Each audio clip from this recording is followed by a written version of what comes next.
একসময় হিন্দু আর মুসলিম একসাথে লড়ছিল ব্রিটিশদের বিরুদ্ধে, কিন্তু হঠাৎই এমন কিছু হলো যাতে এই ঐক্য ভেঙে গেল কয়েকদিনের মধ্যে। ১৯০৫ সালে ব্রিটিশদের একটা সিদ্ধান্ত, পার্টিশন অফ বেঙ্গল, যা শুধু বাংলা নয়, পুরো ভারতের ভবিষ্যৎ বদলে দিয়েছিল। ১৯০৫ সালে ভারতের ব্রিটিশ ভাইসরয় লর্ড কার্জন একটা বড় সিদ্ধান্ত নিলেন। বাংলাকে দুই ভাগে ভাগ করা হবে। একদিকে পশ্চিমবঙ্গ, যেখানে হিন্দুদের সংখ্যা বেশি, অন্যদিকে পূর্ববঙ্গ ও আসাম, যেখানে মুসলিমদের সংখ্যা বেশি।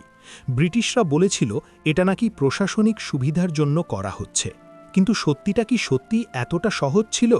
আসলে ব্রিটিশদের আসল লক্ষ্য ছিল একটাই, ডিভাইড অ্যান্ড রুল, অর্থাৎ ভাগ করে শাসন করা।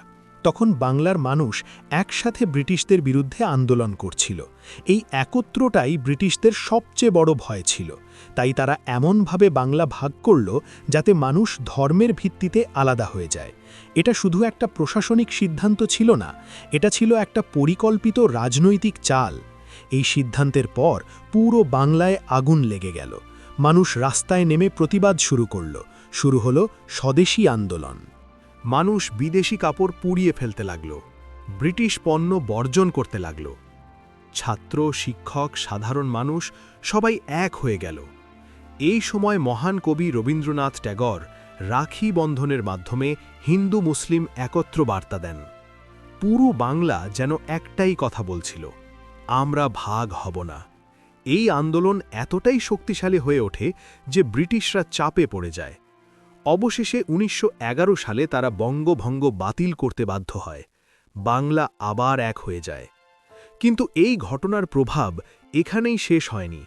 এই বিভাজন মানুষের মনে একটা ফাটল তৈরি করে দিয়েছিল।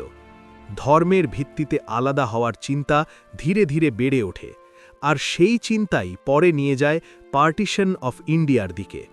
অর্থাৎ ১৯০৫ সালের এই সিদ্ধান্তই ভবিষ্যতের বড় বিভাজনের বীজ বপন করেছিল।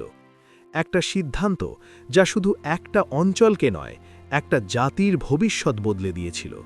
এটাই ছিল বঙ্গভঙ্গের আসল গল্প।